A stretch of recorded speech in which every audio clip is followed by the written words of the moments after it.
Bonjour à tous les étudiants. Je présente dans cette vidéo la suite du chapitre 1er, l'analyse fonctionnelle, section 2, point D, le tableau de financement. Alors, ce cours vise à maîtriser, à connaître et maîtriser les outils de l'analyse fonctionnelle. Et le tableau de financement, c'est un outil important. Les documents avec lesquels j'ai préparé ce cours sont les documents comptables d'une grande entreprise marocaine, à capital 100% marocain, et il agit dans un secteur stratégique de l'économie marocaine, avec une part de marché importante et une situation financière, disons, performante. Nous remercions au passage le management de cette entreprise. Tableau de financement. Le tableau de financement, je vais donner beaucoup plus d'importance à la forme de présentation du tableau, comment le présenter, comment l'interpréter. Donc, le tableau de financement est un document de synthèse obligatoire pour certaines entreprises, au même titre que le bilan et le CPC. Il se compose de deux tableaux. Premièrement, la synthèse des masses du bilan et deuxièmement, le tableau emploi-ressources que nous allons voir dans cette section. La synthèse des masses du bilan, je vais en faire un rappel, mais c'était l'objet des cours précédents. L'élaboration de ces deux tableaux, la synthèse des masses du bilan et le tableau emploi-ressources, se fait à partir des informations suivantes. Deux bilans fonctionnels successifs, celui de l'exercice concerné par l'analyse et l'exercice précédent, l'exercice N et l'exercice N-1, avant répartition du résultat net. Bien sûr, le résultat net de l'exercice précédent. De l'exercice en cours et de l'exercice précédent, bien sûr. Donc, il figure sur le bilan. Ensuite, nous aurons besoin des mouvements du flux stable, du flux permanent, ça veut dire le flux qui concerne le haut du bilan, l'actif immobilisé, financement permanent, ce sont les flux stables. Il faut saisir ces mouvements à travers le tableau de la capacité d'autofinancement. Et en troisième lieu, les informations complémentaires comme celles tirées des tableaux d'immobilisation, tableaux des provisions, des dettes, des créances, etc. pour connaître les masses stables du bilan. Pour connaître les masses stables du bilan. Vous allez voir que le TER s'intéresse au côté permanent des flux. Commençons tout d'abord par la synthèse des masses du bilan. Elle est élaborée à partir des montants nets de deux exercices, de deux bilans. Il nous donne la variation des fonds de roulement. Variation des fonds de roulement, ça veut dire la variation des emplois stables et des ressources stables de N-1 à N. La variation du BFG, variation des ressources et des emplois d'exploitation. Et la variation de la trésorerie nette qui est égale variation du fonds de roulement moins la variation du BFG.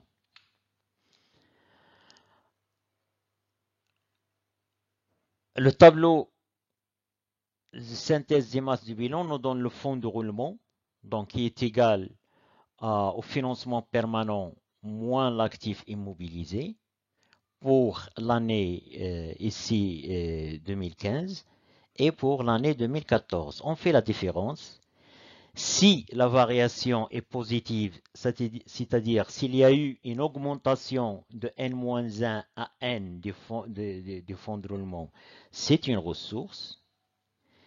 Et s'il y a eu une diminution, ça veut dire que le montant des fonds de roulement en N-1 est supérieur à celui de N, donc il y a eu une diminution, c'est un emploi. Le BFG, c'est la même chose. Si la variation est négative, c'est un emploi. Et s'il est positif, c'est une ressource. il faut interpréter le signe négatif ici comme suite. Il signifie qu'il n'y a pas eu de besoin. Donc c'est le financement, c'est l'actif circulant moins le passif circulant. Si la différence est négative, ça veut dire que le passif circulant couvre totalement l'actif circulant. Ça veut dire que les ressources d'exploitation couvrent les emplois d'exploitation. Donc les ressources d'exploitation, ce sont les dettes à court terme. Donc c'est le passif. Si les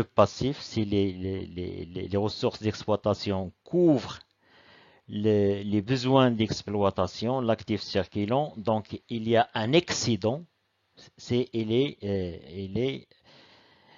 est négatif. Donc le besoin est négatif, ça veut dire qu'il n'y a pas de besoin, c'est un excédent. C'est un excédent, donc dans notre cas, c'est un excédent qui s'est amélioré. Donc il était de 246 279 951. Il est passé à 419 261 603. Donc l'excédent il a augmenté. Donc c'est une ressource. C'est une ressource d'exploitation. C'est une ressource d'exploitation qui s'est dégagée durant entre l'exercice 2014 et l'exercice 2015. Ça veut dire que le passif circulant couvre l'actif circulant et dégage un surplus qui est supérieur à celui de l'année précédente. Donc c'est une ressource. Et la trésorerie nette, c'est une résultante. L'analyse fonctionnelle de l'équilibre financier se base sur la relation fondamentale entre les trois indicateurs, le fonds de roulement, le BFG et la trésorerie nette, et leur variation entre le début et la fin de l'exercice.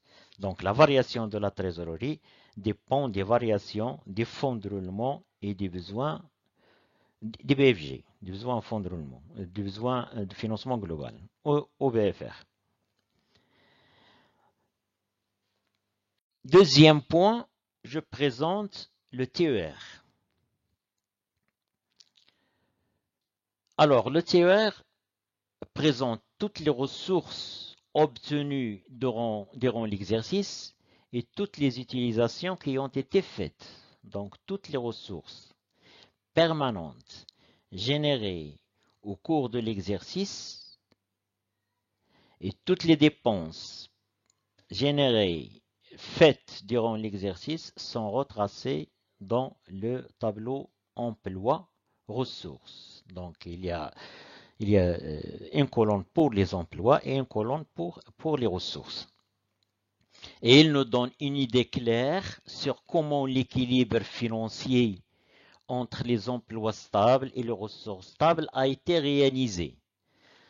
Donc si vous voulez, je peux dire que la synthèse, le tableau de synthèse des masses du bilan, c'est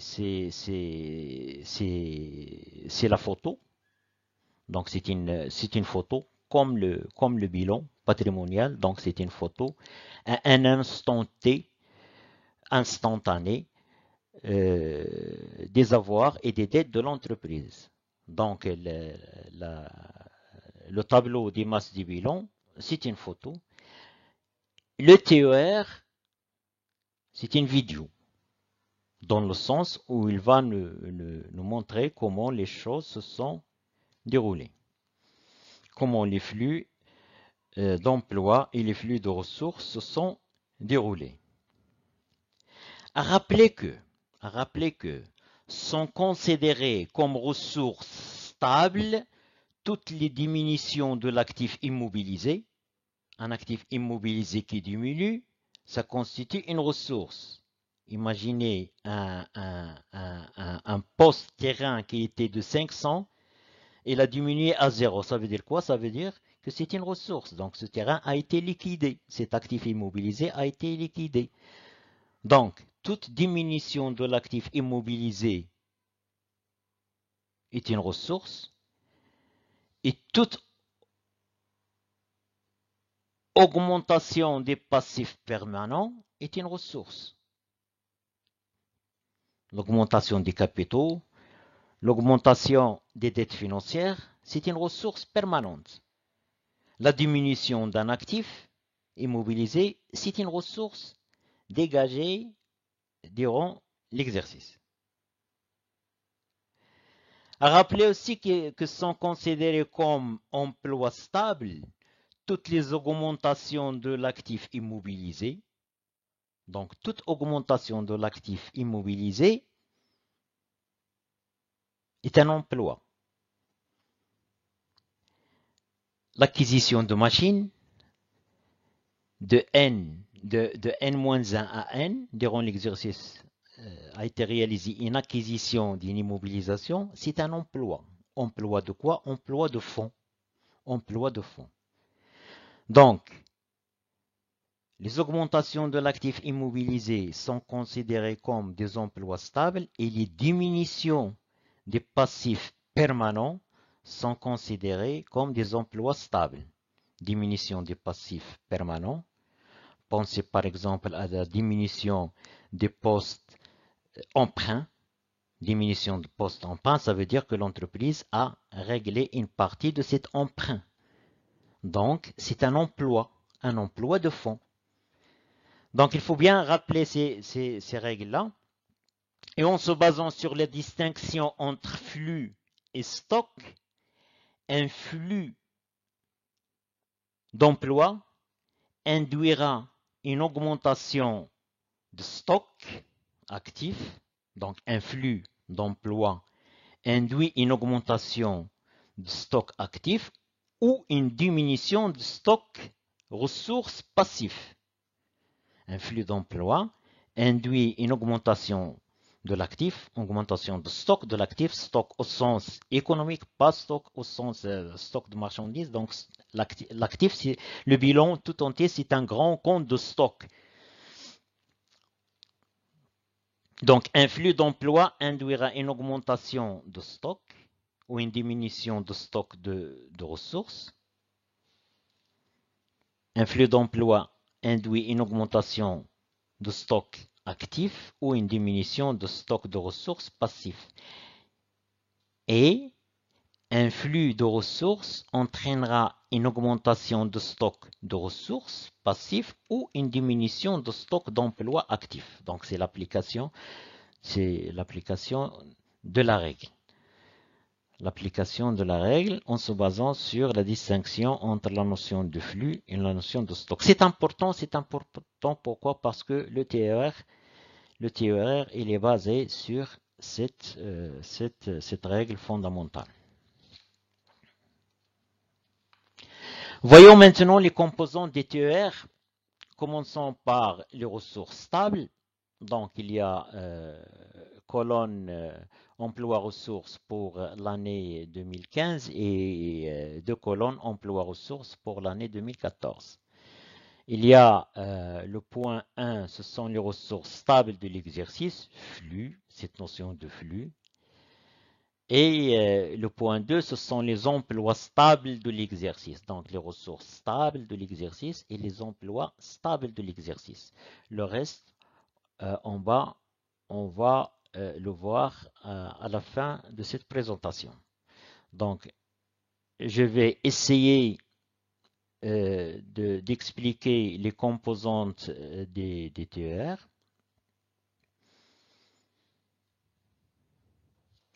Mais il faut commencer par régler ce problème de la distribution des bénéfices. C'est un problème qu'il faut régler en premier lieu. Distribution des bénéfices, sachant bien que dans le bilan, il y a un résultat net. Alors, ce qu'il faut savoir, c'est que ce bénéfice distribué d'un montant de 360 937 500, ça concerne le bénéfice ou bien le résultat de l'année 2014. Donc le bénéfice distribué concerne le résultat de l'année précédente. Je m'explique. Durant l'exercice 2015, l'entreprise a distribué un montant de 360 937 500 au titre des résultats nets de l'année 2014. Ainsi, le résultat net de l'exercice 2015 sera distribué durant l'année suivante et ainsi de suite. Donc, dans le tableau emploi ressources de 2015, le montant que nous avons de 360 937 500, il concerne la distribution des dividendes de l'exercice 2014. Alors, soit ce montant il est donné, soit il faut le retrouver à partir de la comparaison des deux bilans N et N-1. Alors, dans l'exercice N-1, l'exercice 2014, le bénéfice qui a été réalisé, il est de 385 332 209,13. C'est le résultat net. C'est le résultat net de l'exercice 2014. C'est le résultat net de l'exercice 2014. Alors, on prend ce résultat net, on lui ajoute le report à nouveau, qui est de 264 825 634,90. Alors, qu'est-ce que le report à nouveau? Ben, tout simplement, le report à nouveau, c'est un montant du bénéfice réalisé avant 2014 et qui n'a pas été distribué, ou bien sur lequel l'Assemblée générale des actionnaires n'a pas décidé, n'a pas encore décidé des sorts de ce montant. Donc, on a réparti le résultat net des années précédentes 2014, disons 2013.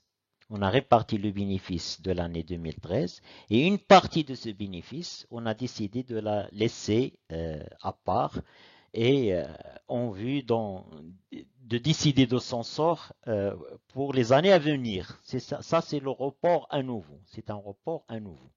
Donc il faut l'ajouter au bénéfice distribuable de l'année 2014. Donc ça nous donne un total de 650 157 844,03 qui sera réparti de la manière suivante. Donc cette répartition figure dans le passif permanent de l'exercice 2015. Alors, réserve légale, qu'est-ce qu'on a affecté à la réserve légale? Un montant de 0. Qu'est-ce que la réserve légale? La réserve, c'est une réserve légale parce que c'est défini par la loi. Il ne doit pas atteindre, sa limite, c'est 10% du capital social. Donc, cette limite, donc, pour chaque exercice, pour chaque résultat, il faut prélever un montant de 5% et alimenter ce compte jusqu'à ce qu'il arrive à 10% du capital social. Lorsque cette limite est atteinte, l'entreprise n'a plus le droit d'affecter une partie de son bénéfice à ce compte. Donc voilà, la limite, elle est bien atteinte en 2014. Donc ça fait 34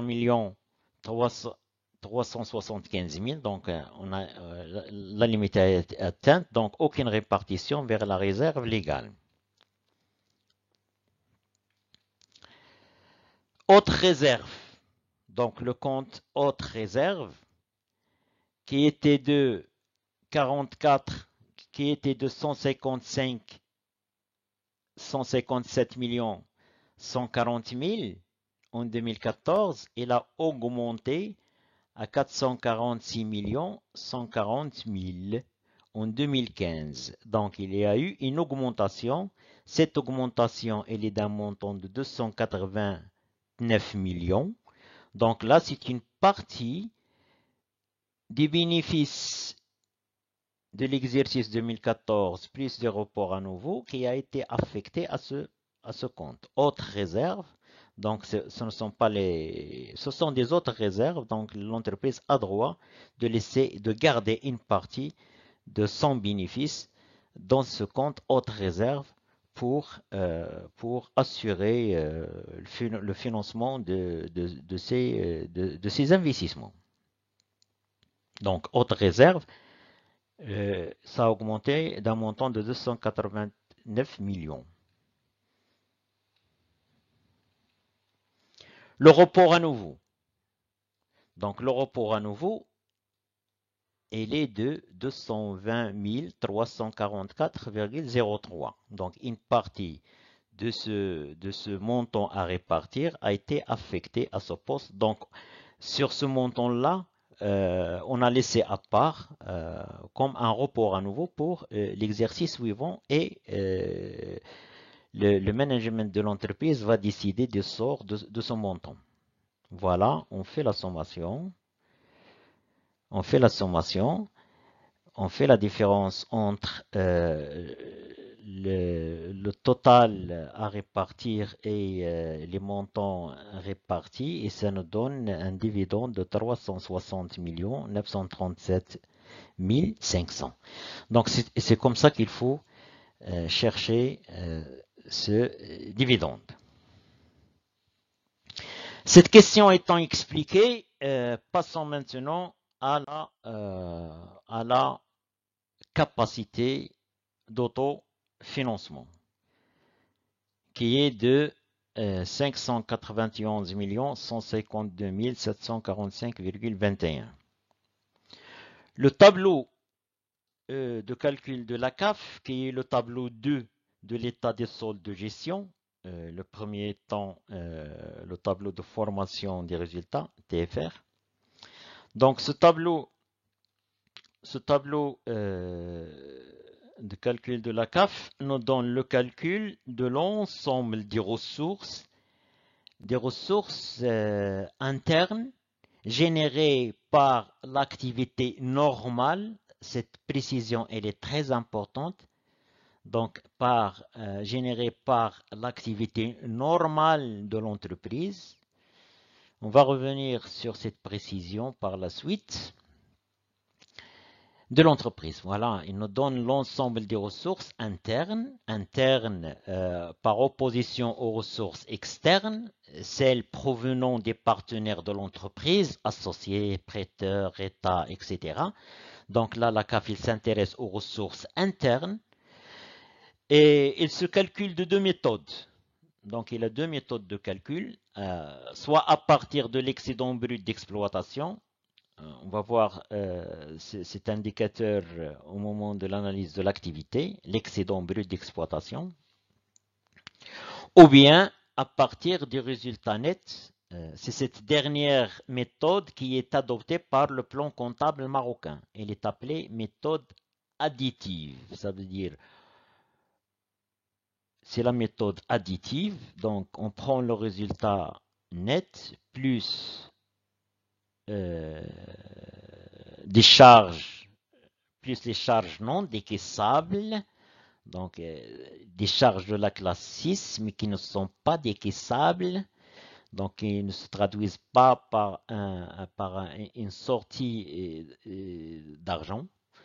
Donc ce sont des charges calculées comme tout simplement les amortissements. Donc les amortissements sont des charges de la classe 6, mais qui sont des charges non décaissables.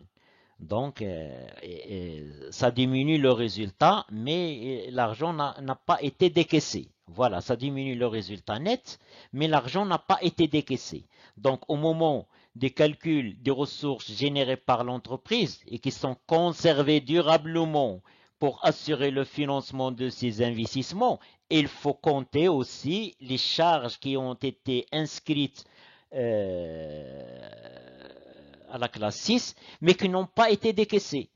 Donc finalement, il faut prendre le résultat net plus ces charges, les montants de ces charges qui n'ont pas été décaissés. Mais on retranche aussi les produits non encaissables. On retranche les produits non encaissables. Donc on retranche les produits non encaissables. Les produits non encaissables. Donc, c'est les reprises, par exemple. Donc, les reprises sont des charges, sont des produits calculés, donc sont des produits de la classe 7 qui augmentent le résultat, mais finalement, ils ne représentent pas une entrée d'argent. Donc, les reprises financières, les reprises non courantes, on va voir ça en détail. Donc, il faut les retrancher. Pour retrouver les ressources générées par l'entreprise, les ressources internes, il faut aussi supprimer, il faut soustraire des résultats nets ces produits non encaissables. Plus au moins le résultat sur cession d'éléments d'actifs. Pourquoi? Parce que ces éléments-là sont des éléments qui n'ont pas un rapport avec l'activité normale de l'entreprise. Donc l'entreprise, c'est pas exceptionnel, mais c'est pas c'est exceptionnel, mais c'est pas non courant. Donc on tient en compte ici les éléments non courants. C'est c'est rare que l'entreprise cède une immobilisation. Donc, il faut pas tenir compte de cet élément. Donc, j'ajoute la valeur nette, la VNC, la valeur nette d'amortissement des immobilisations CD. Je retranche ces produits des cessions des immobilisations. Donc, c'est vrai que ce sont des entrées d'argent, hein, ce sont des entrées d'argent, des produits de cession d'immobilisation, mais on les supprime des résultats nets parce que ce sont des rentrées exceptionnelles, entre parenthèses. Ce sont des rentrées. La CAF a pour objectif de calculer les ressources générées par l'entreprise d'une manière, les ressources internes de l'entreprise, mais qui ont un caractère de durabilité. Donc, ils vont rester pour une longue période pour assurer le financement de ces investissements. Donc, il faut compter sur des choses, il faut éliminer les choses qui ne sont pas récurrentes. Mais on va voir que ce flux de fonds, ces produits de cession d'immobilisation, on va le voir que dans quelle rubrique le TER les classes. Voilà. Donc, voilà ce qu'on ajoute, les dotations. Donc, on ajoute euh, les charges, les dotations d'exploitation, donc les charges calculées ou bien les charges non décaissables, et on retranche les produits non encaissables, et plus ou moins produits de cession des immobilisations, PCI, plus la valeur nette d'amortissement, la VNA, des immobilisations CD. Je suppose que cette question a été traitée dans le cours de la comptabilité générale sur les amortissements.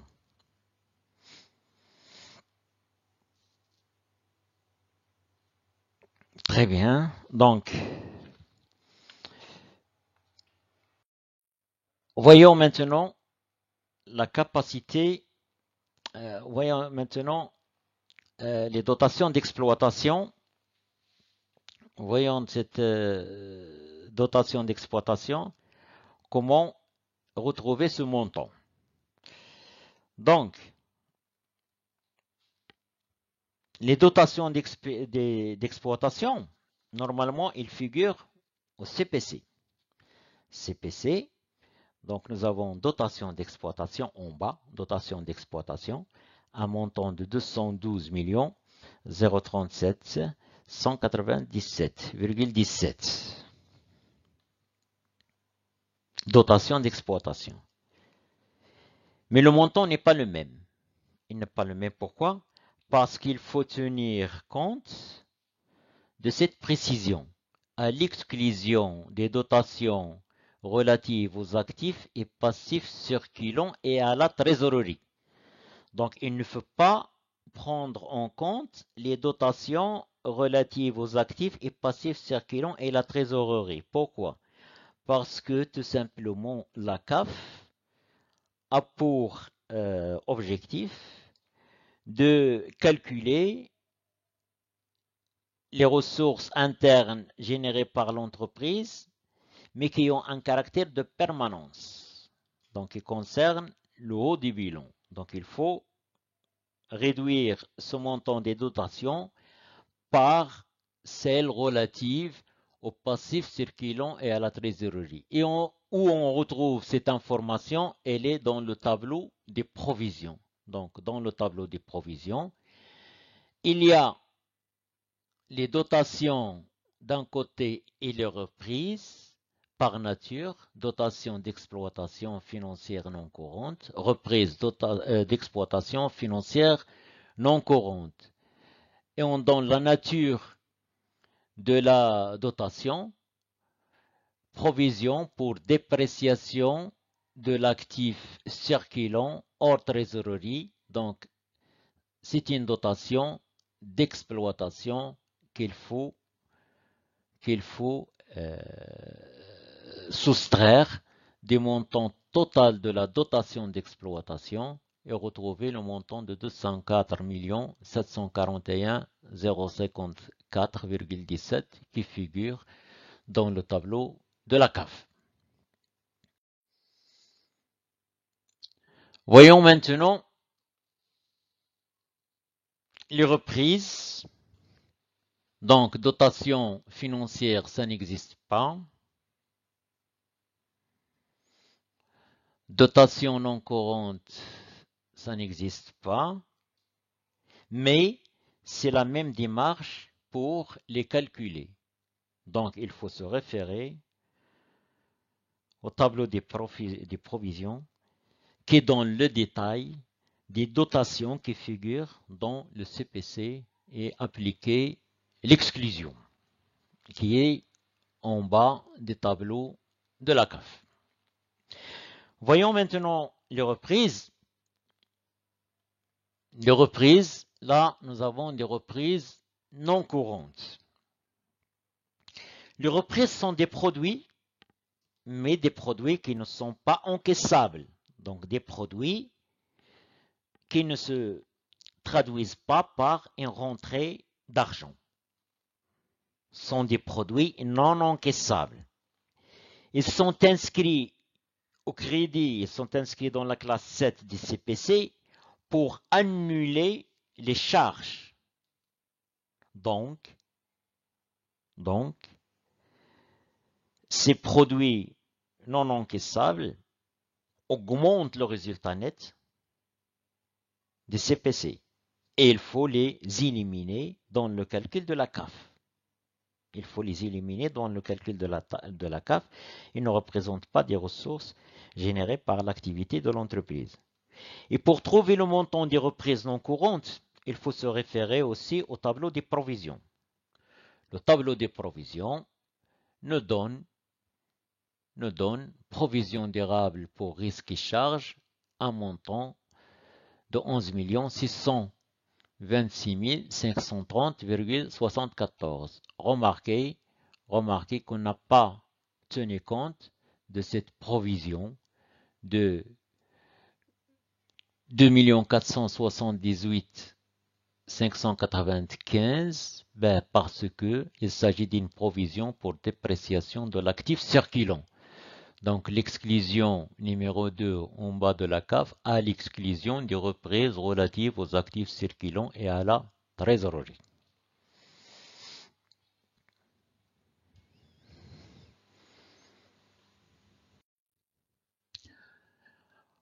Concernant les produits de cession d'immobilisation et les valeurs nettes d'amortissement des immobilisations cédées, il faut se référer directement au CPC, produits non courants et charges non courantes.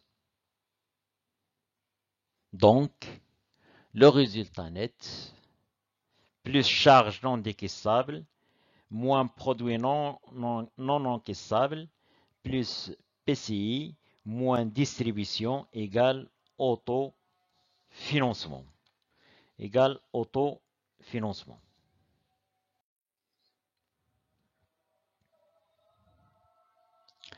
Passons maintenant à une autre composante, cession et réduction d'immobilisation. Cession et réduction d'immobilisation. Ces cessions sont enregistrées pour le prix de vente. Ces cessions, donc les cessions et réductions d'immobilisation, c'est une diminution de l'actif, donc ça constitue une ressource stable de l'exercice. Donc cession et réduction d'immobilisation, cession d'immobilisation incorporelle, cession d'immobilisation corporelle, cession d'immobilisation financière et récupération sur créance immobilisée. Donc, ce qui figure à l'actif permanent,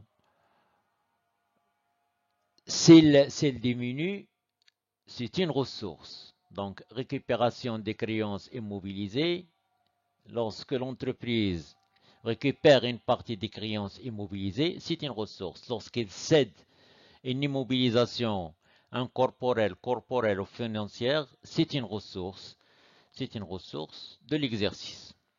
Donc, cession et réduction d'immobilisation, un montant de 131 134 452.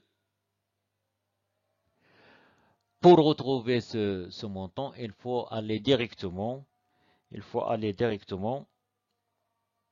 au CPC, produit non courant, ça donne le montant. Voyons maintenant l'augmentation des dettes. L'augmentation des dettes de financement, ça constitue une ressource de l'exercice. Donc, augmentation des dettes de financement, ça constitue une ressource de l'exercice. Il y a un montant de 622 458 069,73. Ce montant-là, il faut le retrouver par la comparaison des deux bilans. Alors, ce que nous remarquons, il y a un emprunt obligataire de 600 millions. Il y a des autres dettes de financement qui ont diminué de l'année 2014 à l'année 2015. C'était 148 millions, ça a baissé à 119 millions. Donc, il n'y a pas eu d'augmentation. Donc, l'augmentation, elle est dans le poste autre dette de financement, consignation des... Donc, il y a eu une augmentation de 6 millions et autre dette de financement. Donc, cette augmentation des dettes, elle est de 600 millions plus 22 millions. Ça donne 622 458 069. Augmentation des dettes de financement, c'est une ressource.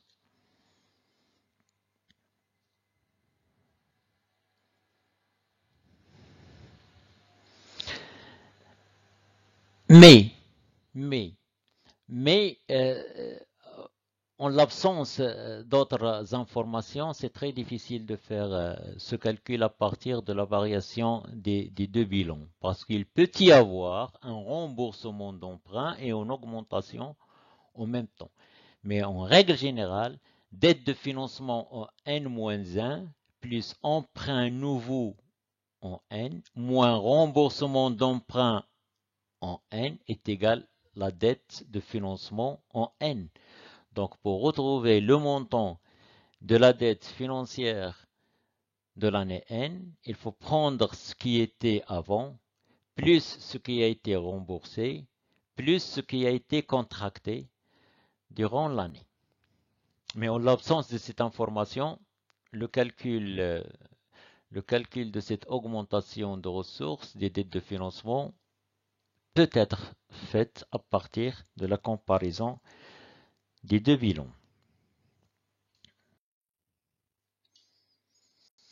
Voyons maintenant les emplois stables. Donc après les ressources stables, nous allons voir les emplois stables qui ont été faits.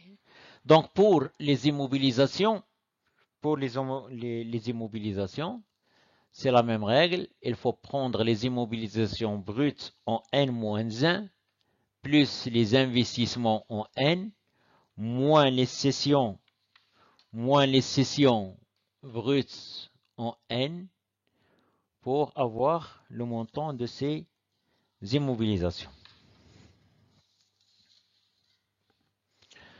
Alors, voyons maintenant le tableau des immobilisations autres que financières, qu'est-ce qu'il nous donne? Donc, il nous donne